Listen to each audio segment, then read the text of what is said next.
AKA Padders, welcome back to WILDSTORM Wednesday. I'm Peter A. DeLuca, AKA Pat69, your host throughout the 90s publishing powerhouse, the history of WILDSTORM Productions, the house that X-Men #1 built, the house co-founded by the one, the great Jim Lee, who is arguably the greatest comic book illustrator of all time. Don't worry, guys, we still have Mark Silvestri above Jim Lee. Jim Lee's he's great for covers. Interior sequentials past his prime, but anyway, so guys, DEATHBLOW. Yes, DEATHBLOW was the first major breakout star of the entire WILDSTORM universe. The character that resonated the most, previously we highlighted here, was Backlash stemming out of Stormwatch.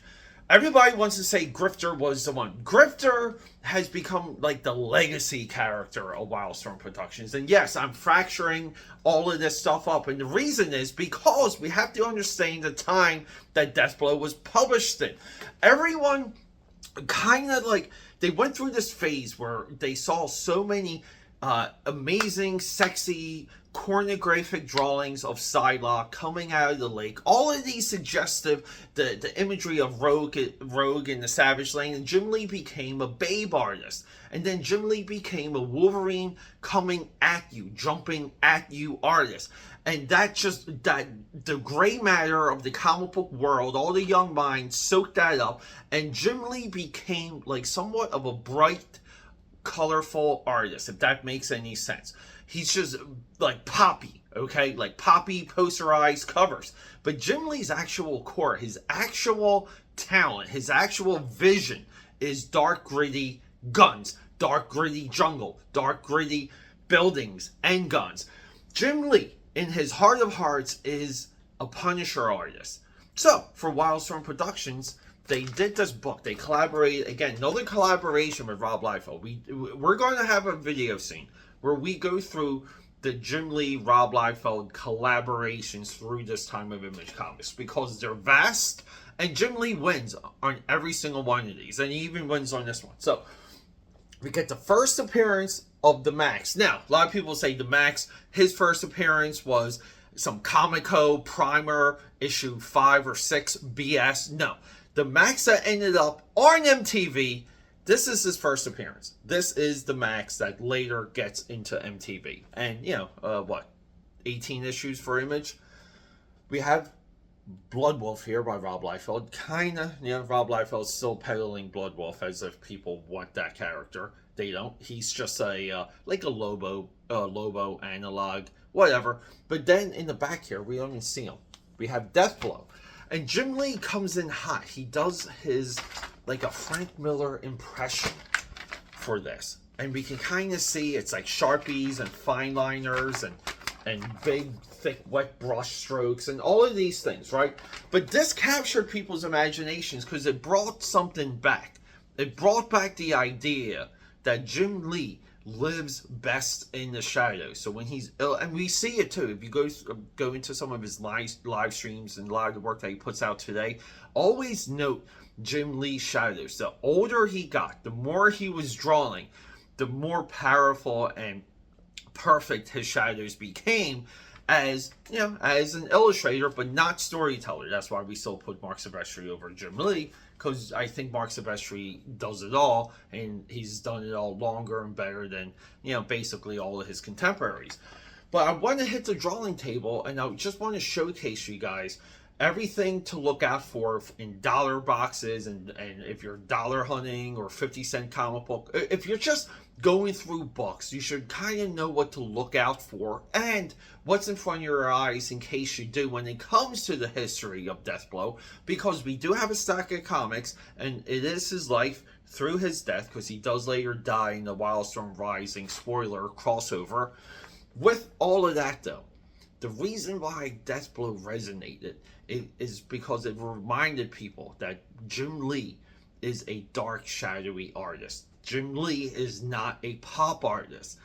And people wanted more and more and more of this. And Jim Lee, I guess with his ever-growing, ever-advanced schedule, couldn't keep up. So he later transitions the artwork to Tim Sale, who kills it, by the way. But guys, DEATHBLOW hit a mark. The characters from Stormwatch, not quite so. It took a little bit for Backlash, and it took a generation to look back and realize how great Backlash was. Backlash really resonated through Backlash Spider-Man, the WILDSTORM Productions Marvel Comics crossover. It took a while. Grifter from Wildcats, and we see him on the back here. Grifter has remained like the true mark, the true character of the WILDSTORM universe, and he's still around today. But the character during all of this time that really popped, it was Deathblow, and is from only a few pages in this book. And we're also going to present Darker Image 1 in 3 forms, because we're that cool on this channel. In 3 separate formats, 3 separate versions. But guys, just note that Jim Lee's Marvel contributions as the characters created is really Omega Red. Omega Red is still around today, still resonates. People do like that character. And when it comes to DC, his biggest contribution is Hush from Batman Hush. And for whatever reason, because I think Hush just needs to go as a character. But whatever, Hush still lingers around, even coming up potentially in the new Robert Pattinson Batman 2 movie. I think that's 2025 or 2026. We got some time to wait for that one. But just remember, the most impactful creation that Jim Lee, just like as soon as people saw it, their loins lit up in fire. It was Deathblow. That's his one big pop creation. And other creators of this era, like Sam Keith with the Max, got a little bit more lucky with their stuff, because Max really did catch fire, resonate, and people just wanted more and more of the Max, which leads into a whole IDW deep vein when it comes to that character. But for Jim Lee fans and for WILDSTORM production fans, we have to honor Deathblow for being the first breakout character of WILDSTORM Productions. So, let's hit that drawing table. Let's go!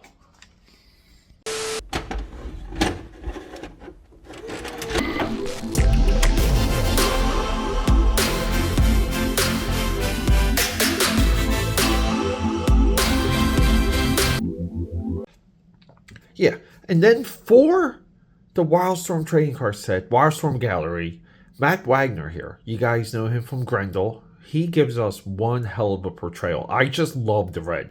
This is like, I just wanted I remember looking at this card a lot.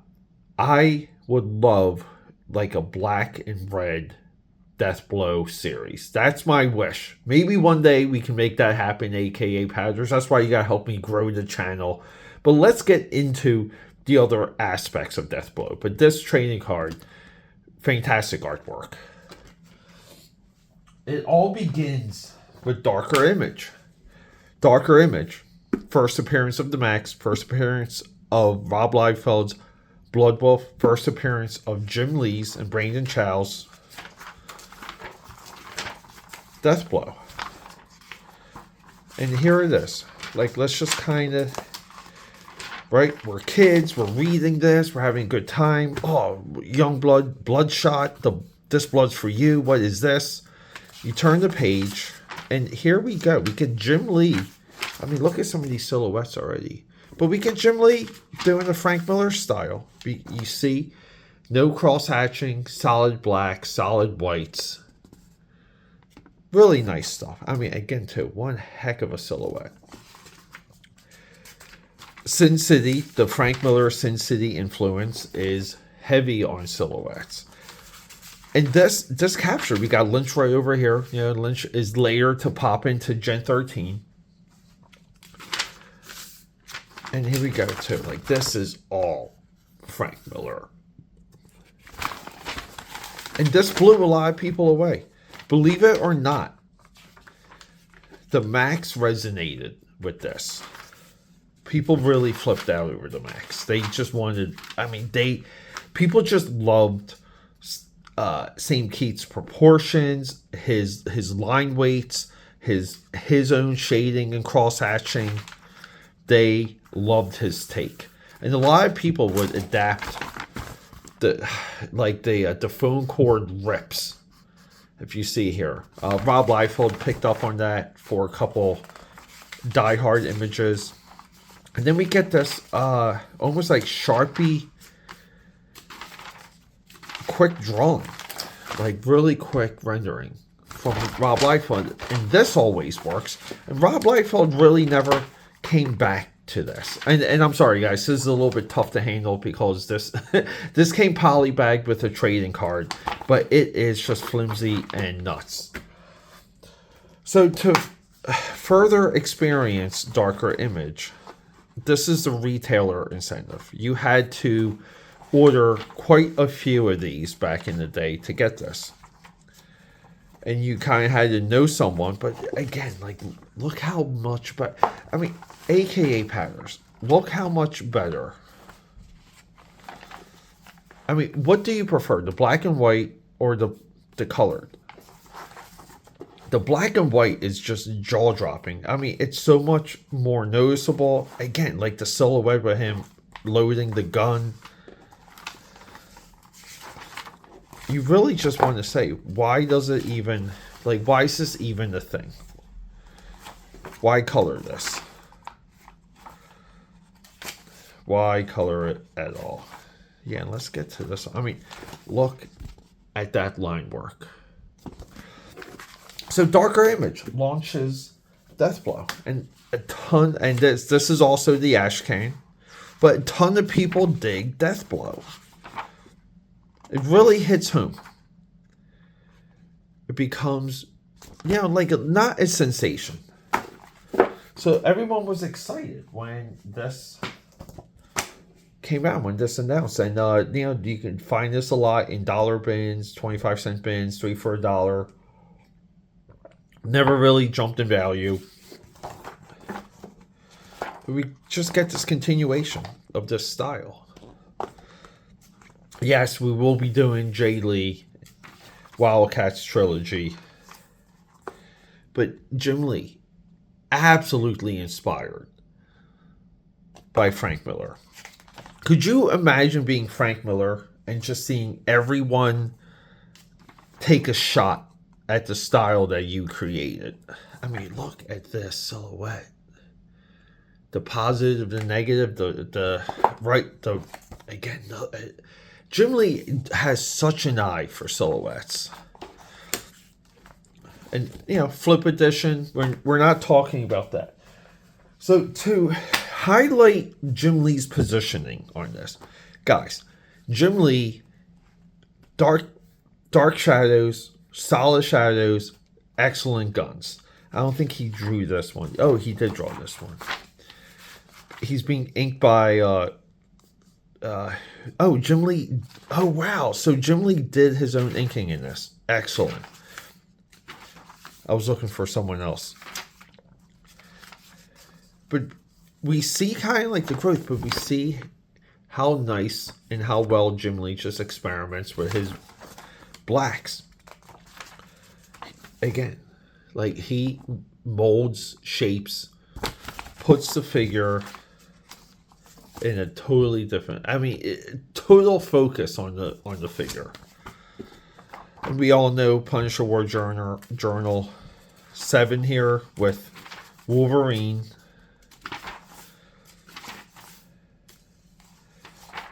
Like the handling of the gun.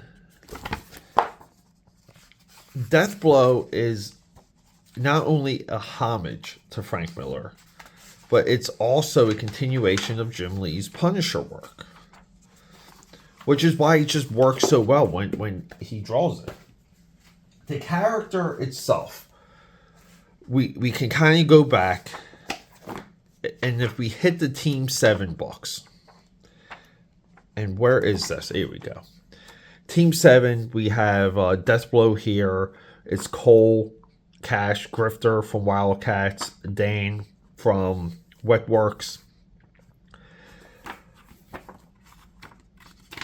This was a big hit. This resonated. A lot of people like Team 7. So we have the initial launch. I don't have them all. Objective Hell. And then we get into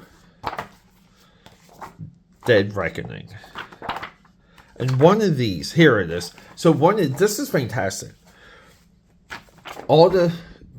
members of Team 7, they have special eye makeup. So this is your, here we go. Mark Sladen, Backlash, Cold Cash, Grifter, Deadeye. They called him Deadeye back then. But this is great. I love this. Team 7 just, it hit the mark. And Deathblow was a centerpiece of that book. We also have Wild Times Deathblow. It's like, what is Wild Times Deathblow? This was just like a what if, Elseworlds. Is this Tommy Lee Edwards that drew this? Yeah, Tommy Lee Edwards. I believe he might have passed. I'm not 100%. But Tommy Lee Edwards drew this amazing Moon Knight miniseries. And yes, we will do that on this channel. I make a lot of promises, I know. But this was funny. But if anyone, if you come across this in the dollar box, you can pass this up. Okay? But don't pass up any of the Team 7s, please. Any and all of the Team 7s, they're golden. So a lot of Deathblow's history, it basically ends with Fire from Heaven.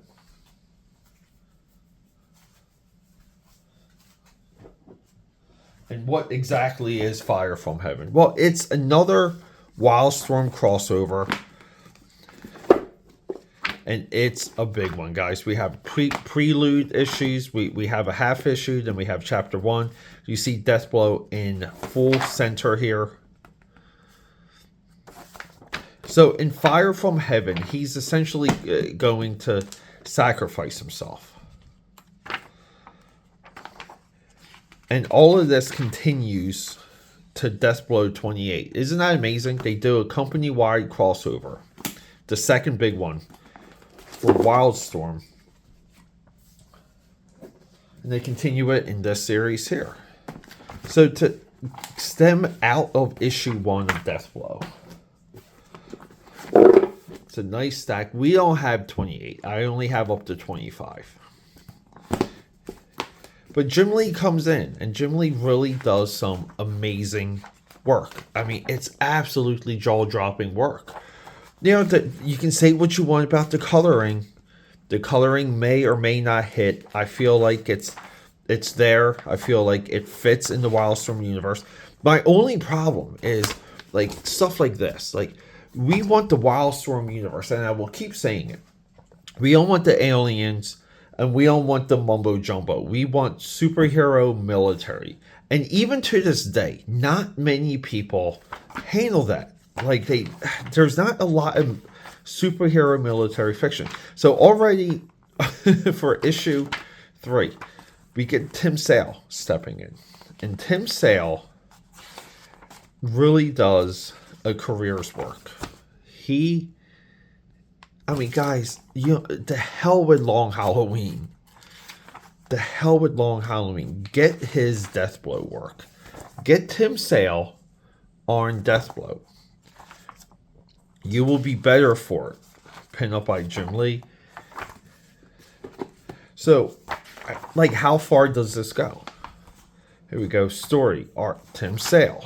So Tim Sale really becomes the grinder. He becomes the regular artist. He's regular. Pinned up by Tim Sale here. But, you know, with Tim Sale being regular, right? Like, he experiments. I mean, so much of what we see in Batman Long Halloween is in here. But because Tim Sale is consistent, he's a professional, he just wants to get paid to draw again. Another Frank Miller. Right? I mean, like, he's basically Marv here in this sequence. Right down to the Frank Miller smoke lines. But because Tim Sale is who he is, you're able to kind of tell a big story. So we get a lot. And I believe this was reprinted in one trade. We will go in detail through this story because this story is absolutely legit. But we get a lot of Jim Lee covers. You see Jim Lee and Brandon Chow still involved. Here we go. Deathblow and the Nun. Blasting souls into heaven. Like, I'm not sure what else you want from a comic book. So, we get 10, 11, 12... I mean, this is one of my favorite of the Jim Lee covers. This might be one of my favorite all-time Jim Lee covers. But 13. So, Tim Sale wraps it up with issue 12. But we get like another solid year. Look, here's Grifter. Look at his backlash. Look, Grifter just gets owned right through the chest. How does he survive? Well, we'll talk about that. Dane here. So this is a reunion with a lot of his Team 7 members, which is fantastic. Wonderful Brett Booth pin-up here with Backlash. I mean, look at that Grifter, guys. So this is where we get into what you would call like the Wildstorm era of this. It's a book that's on the docket, so it needs to come out every month. So it continues to come out every single month. We get Gen 13 coming up here, issue 20. I did one of these before on my Twitter, and I always go to the Gen 13 issue. But guys, if looks could kill, the Wildcats NES game. We will do a video where I go through the storyline of the Wildcats video game. But this is Trevor Scott. And Trevor Scott never really... Right, he never really gets there as in drawing Gen 13. He never really gets there. And I say that in a loving way. Because he tries so effing hard. We can kind of see some of the proportions are not quite there. But later in this series, Deathblow,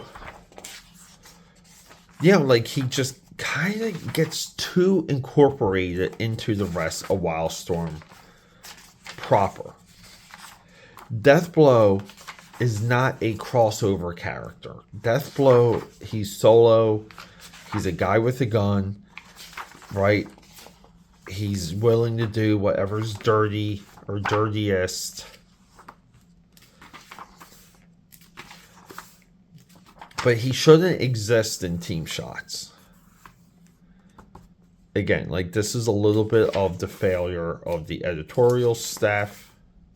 Deathblow, alone, dark, in the jungle, doing crazy solo missions.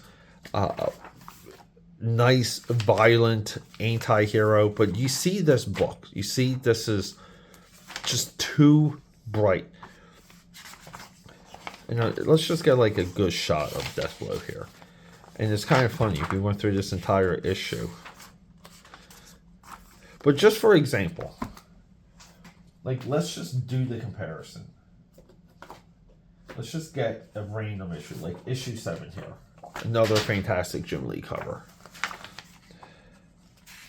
And you guys see what I mean? Like, this is what we want from this character. This is what you might call... Look, and this is a completely monochromatic issue. I should have maybe opened with this. But this is what we want from the character. Like, we want the nun. We want... And, like, urban, inner-city room. There, we want the dirt and the grime of the city with this character. Yes, he can be urban. He can also be in the jungle. And let this be a lesson. This is how characters lose faith with the audience when they're not consistent. But with all of that, though, I really wouldn't trade Deathblow's overall arc. Because he has a good death in Fire from Heaven. He really does. Solid, superhero death. But he should not be a guy in any of the crossovers. He just shouldn't. So guys, these books, they're just there. They're available. Find them, buy them, read them. Give yourself a little experiment. If you're dollar bin hunting, find these and read them. And don't wait until you get a stack. Just start randomly reading them. To where maybe like you'll read some of the teens here. And then you'll find some early issues. And you'll read 8 or 9 or 10. It's fun. Because the transition of this series, hopefully if you do that exercise, you'll see my point with the transition of the series. But the Tim Sale Deathblow is 1,000% worth all of your time, all of your effort. I mean, you guys can just see it from these pages. So here's a giant naked dude just jumping. Giant naked dude.